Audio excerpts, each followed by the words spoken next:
OBC को हमें ये समझाना है कि भाई तुम भी अगर हिंदू थे तो तुम्हारे प्रोफेसर, तुम्हारे वकील, तुम्हारे डॉक्टर, तुम्हारे इंजीनियर क्यों नहीं बने।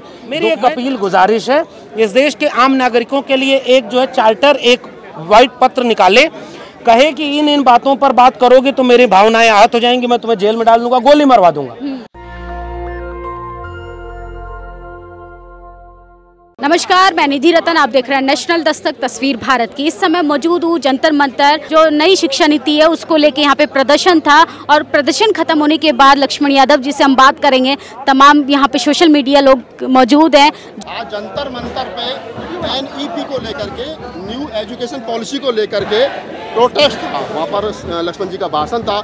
बहुत सारे लोग हैं गांव देहात में रहते हैं जिनको ये मालूम ही नहीं कि नई शिक्षा नीति है क्या। सर, थोड़ा सा अगर आसान शब्दों में बता सको कि नई शिक्षा नीति 2020 क्या है, ताकि गांव देहात में खेत खलिहान में काम करने वाला SC ST OBC माइनॉरिटी जो बहुजन समाज है वो समझ सके कि आखिर समस्या क्या है। देखिए, नई शिक्षा नीति को आसान भाषा में एक लाइन में बोला जाए तो पहले स्कूल, कॉलेज और विश्वविद्यालय खोलना, लोगों को शिक्षा देना, गरीब कमज़ोर मजलूम सब पढ़ सकें, निःशुल्क और गुणवत्तापूर्ण शिक्षा मिले, जिससे जीवन बदल सके, लोगों की पीढ़ियां बदलें, आगे बढ़ें, वो सब अब ख़त्म हो गया है। नई शिक्षा नीति में सरकार अपना हाथ पीछे खींच चुकी है।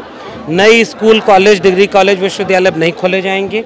जो खुले हैं उनमें 3000 से कम बच्चे होंगे तो बंद किया जाएगा। अगले 20 साल में जो 45,000 डिग्री कॉलेज तक कम करके 15,000 किए जाएंगे। प्राइवेट स्कूल खोलेंगे। तो सरकारी शिक्षा खत्म हो गई है, जो अभी नहीं तुरंत दिखेगी, धीरे धीरे दिखेगी। मल्टीपल चॉइस है, यानी उसको आसान भाषा में कहें तो 1 साल की डिग्री लेके आइए, 2 साल की डिग्री लेके बाहर निकल आइए, 4 साल की डिग्री लेके बाहर निकल जाइए। डिग्री पर जोर दिया गया है, शिक्षा को बर्बाद कर दिया गया है। स्किल यानी हुनर पर, तो कुम्हार, लोहार, बढ़ई, नाई, मोची, इनके लोग तो हुनर पीढ़ियों से थे। अब ये नई शिक्षा नीति में आप अगर उस तबके से आते हैं तो आपको कहा जाएगा आप अंग्रेजी मत पढ़ो, आप प्रोफेसर क्यों बनोगे। एंट्रेंस, सेंट्रल एंट्रेंस टेस्ट होगा, एक टेस्ट दिया जाएगा जिसकी कोचिंग में फीस होगी लाखों रुपया। आप लाखों रुपया फीस दीजिए तब आपको एडमिशन मिलेगा BA करने के लिए। वो सब होगा तो आपको अच्छी शिक्षा, अच्छा एडमिशन नहीं मिलेगा। तो छोटे जो ऐसे कोर्स हैं जिनमें नौकरी नहीं है, तो वही वापस आप वर्ण व्यवस्था लागू हो जाएगी जो इस देश में पहले से थी। सरकार ऐसा कर रही है, कुछ बुद्धिजीवी लोग, आप प्रबुद्ध लोग हैं, आप जैसे लोग इसको समझ रहे हैं। आम जनमानस नहीं जुड़ रहा है इस आंदोलन के साथ में। कैसे आम जनमानस तक ये बात जाएगी, कैसे वो समझ पाएगा, कैसे इस आंदोलन को बड़ा आंदोलन बनाया जाएगा, देशव्यापी आंदोलन बनाया। मैं तो आम जनमानस से चिंतित इस बात के लिए हूँ कि भाई एक बात बताइए कि आप महंगाई से तो परेशान हो नहीं रहे, और शिक्षा, महंगाई, बेरोजगारी, पेट्रोल का दाम, सरसों का दाम, सरसों का तेल, इन सब से तो वो लोग जाग ही नहीं रहे। उनको मंदिर की चिंता है, उनको मस्जिद की चिंता है। शिक्षा का सवाल तो ऐसा होता है जो तुरंत दिखता नहीं है ना, वो तो 5 साल, 10 साल, 15 साल बाद आपको पता चलेगा कि अरे स्कूल बर्बाद, डिग्री कॉलेज खत्म, कुछ भी नहीं है, फिर वो बचाने की स्कीम नहीं रहोगी। सरकार की क्या मंशा है? सरकार की मंशा यही है कि आपके बच्चे पढ़ लिख करके बहुत सवाल करते हैं। पढ़ लिख लेते हैं तो पूछते हैं महंगाई क्यों आ गई, पढ़ लिख लेते हैं तो कहते हैं घोषणा पत्र में तुमने ये लिखा था, किया क्यों नहीं, पढ़ लिख लेते हैं तो कहते हैं देश में नफरत का माहौल मत फैलाओ। ये सब खत्म हो, सवाल कोई ना पूछे, और जो भीड़ की तरफ ले जाया जा रहा है उसी भीड़ में सब तो भागें, यही सरकार चाहती है। इसलिए शिक्षा बर्बाद करो। शिक्षा बर्बाद करोगे तो एक अपड़ कुपड़ भीड़ तैयार होगी, जिसको पता ही नहीं है कि इंग्लिश मीडियम में कितने लोग UPSC सेलेक्ट हो रहे हैं, प्रधानमंत्री बधाई दे रहे हैं और बैकडोर से लेटरल एंट्री आ गई है, कोई परीक्षा की जरूरत नहीं है। जिनको पता ही ना हो कि लेटरल एंट्री से प्रोफेसर बन जाएंगे, नेट PhD डिग्री की जरूरत नहीं है। शिक्षा की डिग्री का लेके आप घूमिए, आपको कोई रोजगार नहीं मिलेगा, आप सवाल न पूछें, इसलिए आपको डिग्री ऐसे दे दी जाएगी घर बैठे, आपको कोई पढ़ने के मतलब नहीं। चेतना विकसित करना, बाबा साहब से लेकर के पूरा सामाजिक न्याय का आंदोलन, राष्ट्र बनने की प्रक्रिया का मतलब ये था कि जागरूक नागरिक पैदा हो, वो अपने हकों के लिए जागरूक हो, देश किस दिशा में जा रहा है, समाज की कमी क्या है उसको ठीक करें। तो ये सारे लोग जब पढ़ लिख लेते हैं तो सवाल करते हैं और वो जवाब देना नहीं चाहते, इसलिए शिक्षा बर्बाद। सरकार को सवाल पूछने वाले लोग पसंद नहीं, बिल्कुल सवाल ही नहीं, उनको जवाब नहीं देना है, इसलिए वो सवाल पूछने वाले हर किसी से नफरत करते हैं, उनको चुप कराते हैं, कुछ को जेल में डालते हैं, कुछ को मुकदमे करते हैं, और बाकी पीढ़ी दर पीढ़ी खामोश हो जाए, इसके लिए वो ये सारे काम करते हैं। प्रोफेसर रतन लाल हो, प्रोफेसर आनंद तेलतुंबड़े हो, महाराष्ट्र से तमाम लोगों पर हमला हो रहा है, तमाम लोगों को जेल में ठूसा जा रहा है, सवाल पूछने वाले लोगों पर।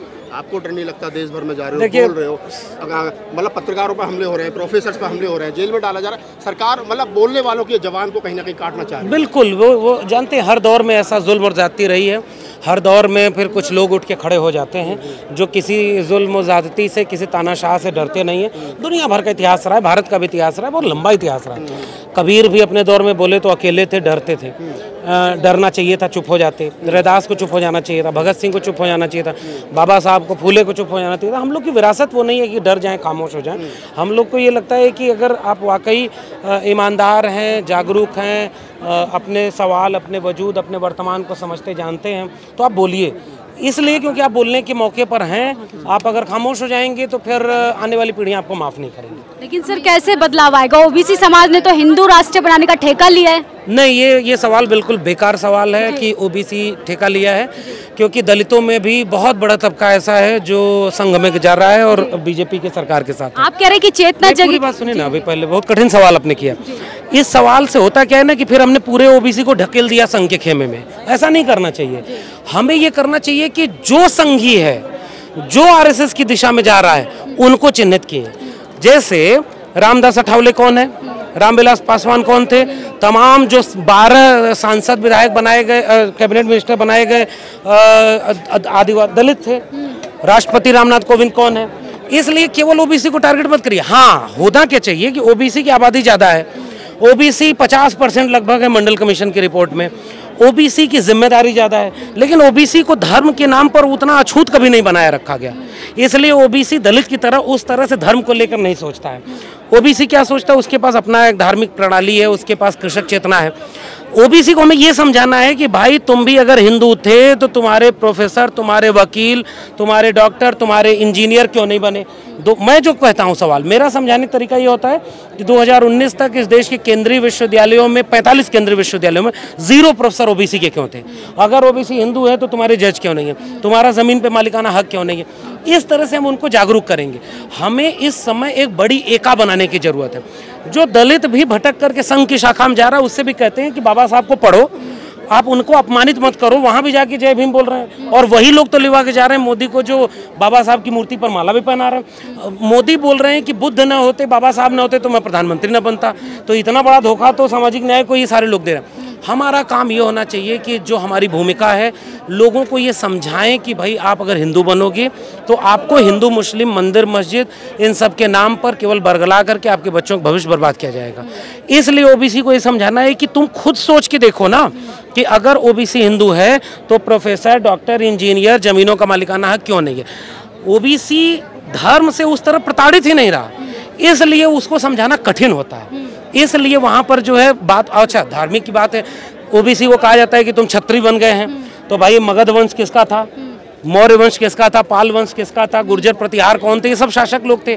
तो इसलिए वो अपने को क्षत्रिय कहते हैं, जो गुलामगिरी में ज्योतिबा फुले भी कहते हैं, हु और शूद्रा में डॉक्टर अम्बेडकर कहते हैं कि ये जो लोग ब्राह्मणों के सामने झुके नहीं, आर्यों के सामने झुके नहीं, उनको उन्होंने शूद्र बनाया। इसलिए हमारी भाषा, हमारी शब्दावली ऐसी हो कि जो नहीं समझ रहा उसको जोड़ने के लिए, उसको अपनी तरफ ले आने के लिए कि भारत का संविधान बचेगा तभी ओबीसी बचेगा, भारत का संविधान बचेगा तभी दलित बचेगा, मंडल कमीशन बचेगा तभी भारत के संविधान का पूर्ण रूप से लागू हो पाएगा।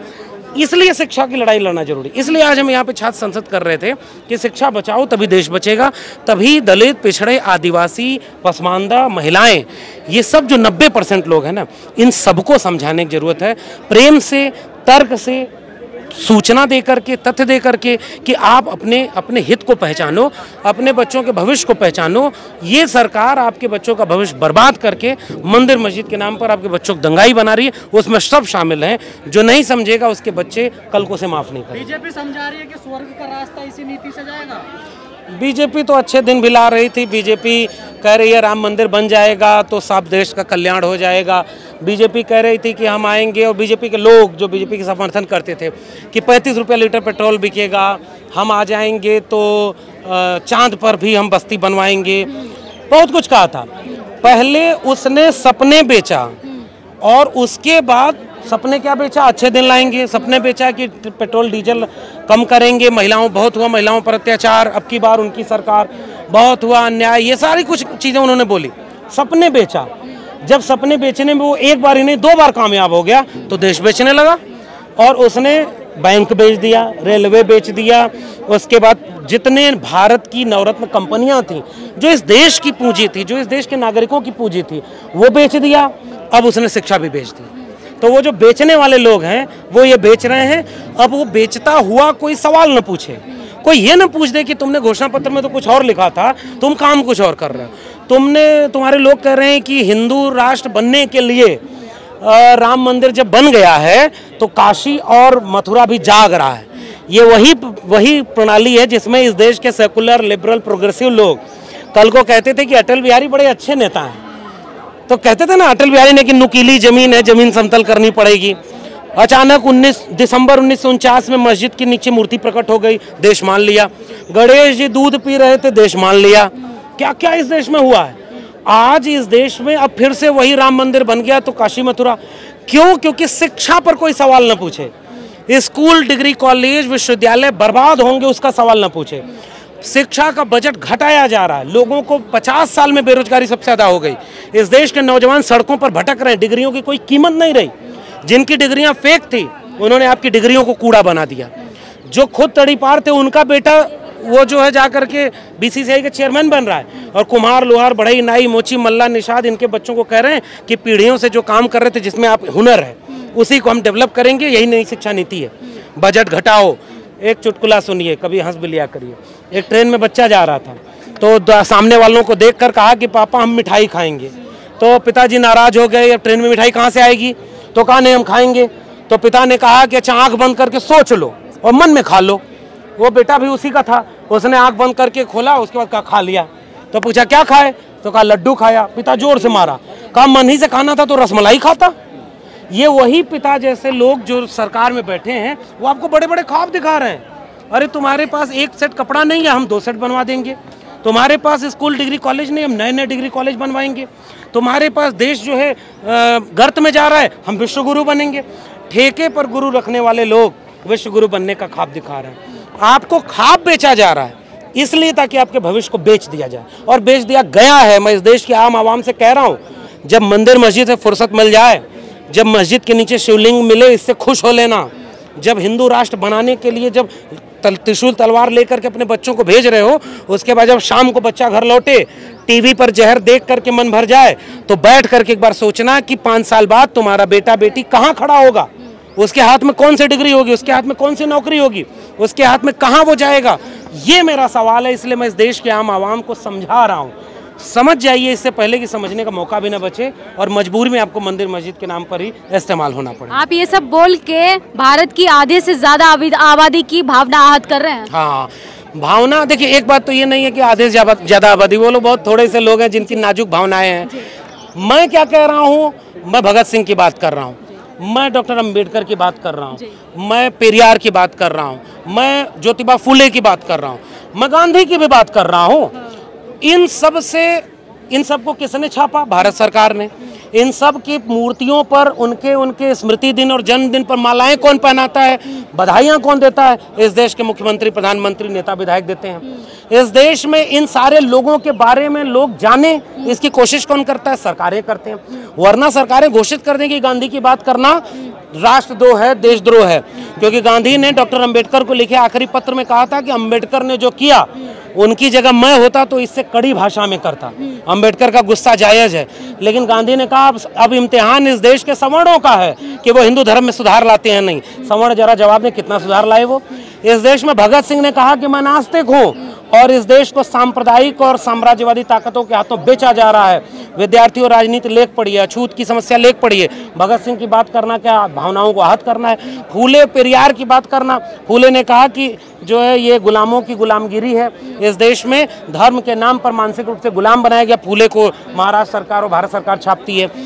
पेरियार ने कहा कि जिसने ईश्वर को बनाया वो बहुत बड़ा धोखा देने वाला व्यक्ति था।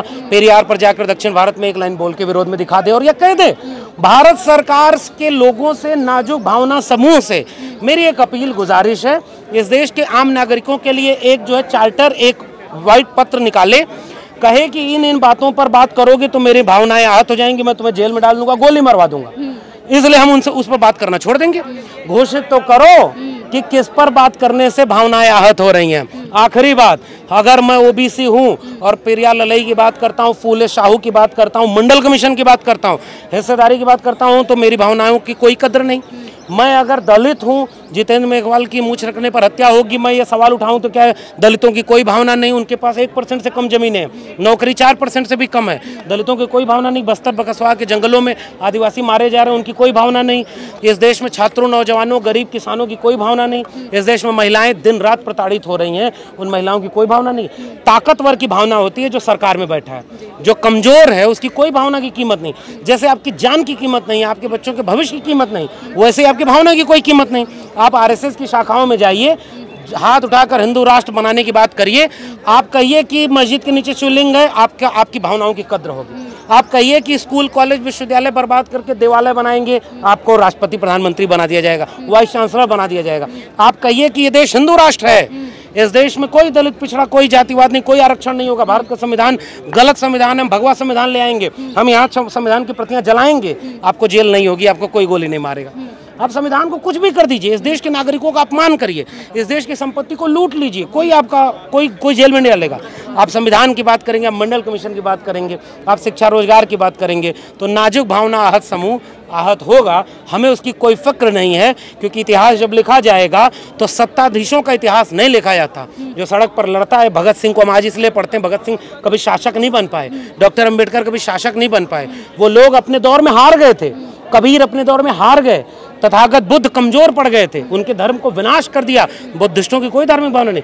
तो कबीर, रैदास, फूले, बिरसा, भगत सिंह, डॉक्टर अंबेडकर, राम मनोहर लोहिया, ये लोग जीते हुए लोग नहीं, हारे हुए लोग थे, लेकिन उनका विचार जीतता था, इसलिए हम आज उनकी जमीन पर खड़े हैं। न इनसे डरेंगे, न इनसे खामोश होंगे।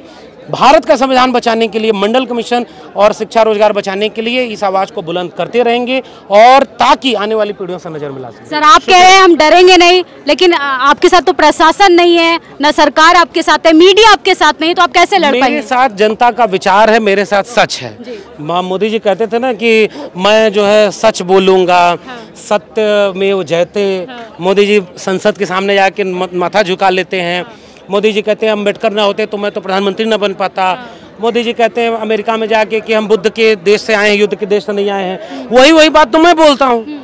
तो मोदी के पास पावर है, मेरे पास कुछ नहीं। मेरी नौकरी भी टेम्परेरी है, कल को मेरी नौकरी भी जा सकती है। लेकिन देखिए, नौकरी तो इस देश में 50 साल में सबसे कम मिल रही है। बेरोजगार कितने घूम रहे हैं, किसी को नौकरी नहीं मिल रही। नौकरी कहाँ मिल रही है? बजरंग दल में, विश्व हिंदू परिषद में, युवा वाहिनी में। वो नौकरी अगर हमें करनी होगी तो हमें नौकरी मिल जाएगी। हम ऐसी नौकरियों और ऐसे विचार के खिलाफ हैं। डर इसलिए नहीं लगता क्योंकि हम सारे लोग हैं ना, सोचने समझने वाले लोग इस देश में हैं। बहुसंख्यक जनता इस देश के हिंसक नहीं है। त्रिशूल तलवार लेकर के जैसे हर ओबीसी नहीं जा रहा, वैसे हर व्यक्ति भी नहीं जा रहा, हर दलित भी नहीं है। तो इस देश के 85-90% जो वंचित लोग हैं ना, उनमें से आधे भी अगर हमारे साथ हैं तो भी हमारे पास बहुत बड़ी ताकत है। और हम लोग डरने के लिए नहीं, लड़ने के संस्कार और लड़ने की जमीन पर खड़े, इसलिए बिना डरे उनसे लड़ते रहे। लेकिन बीजेपी तो आपको भटका रही है, मूर्ति पे माला और विचारों पे ताला लगा रही है बहुजन समाज के, ऐसे कैसे लड़ चलेगा? नहीं, यही है, वो अपना काम कर रहे हैं, हम अपना काम कर रहे हैं। उनके पास पैसा है, पावर है, उनके पास टेलीविजन है, मीडिया है, उनके पास घर घर बांटने के लिए पैसा है, झूठ फैलाने का तंत्र है। लेकिन झूठ अंततः कमजोर होता है, जैसे हिंसा का अंततः कोई भविष्य नहीं होता। दुनिया का इतिहास रहा है कि जिसने हिंसा की है वो सब बर्बाद हुए हैं, वो लोग कोई शाश्वत नहीं रहे। अहिंसा का विचार शाश्वत रहा है। इसलिए जो हमारे पास ताकत है वो सच की ताकत है, विचार की ताकत है, उसी ताकत के भरोसे हम लड़ेंगे। तो ये बातें आपने सुनी, ये थे डॉक्टर लक्ष्मण यादव। ये तमाम ओबीसी कम्युनिटी से आते हैं, तमाम उन मुद्दों पे बात करते हैं जिसमें सरकार को डर लगता है जवाब देने में। भारतीय जनता पार्टी मूर्ति पे माला, विचारों पे ताला तो लगा रही है, लेकिन हक अधिकारों की बात नहीं कर रही है, संविधान की बात नहीं कर रही है, कॉन्स्टिट्यूशन की बात नहीं कर रही है, डेमोक्रेसी की बात नहीं कर रही है। लेकिन ओबीसी समाज को, ST/SC माइनॉरिटी समाज को किस और हिंदू राष्ट्र के नाम से भटकाने की कोशिश कर रही है, अब आपको समझने की ज़रूरत है। लक्ष्मण यादव ने साफ तौर से कह दिया है कि हमें ज्योतिबा फूले को पढ़ने की ज़रूरत है, परियार को पढ़ने की ज़रूरत है, अम्बेडकर को पढ़ने की ज़रूरत है, तभी हम भारत की तस्वीर बदल पाएंगे। आपको ये बातचीत कैसी लगी? आप अपनी प्रतिक्रिया ज़रूर दे सकते हैं, क्योंकि आपकी प्रतिक्रिया हमारे लिए बेहद ज़्यादा ज़रूरी है। कैमरा पर्सन मनोज के साथ मैं निधि रतन, जंतर मंतर, दिल्ली। नेशनल दस्तक की आपसे गुजारिश है कि अगर इसको बचाना चाहते हैं तो नेशनल दस्तक को सब्सक्राइब करने के लिए रेड कलर के सब्सक्राइब बटन को दबाएं, फिर बेल आइकन की घंटी दबाएं। नेशनल दस्तक को बचाने के लिए बहुत जरूरी है कि हर खबर को शेयर करें, लाइक करें, कमेंट जरूर करें।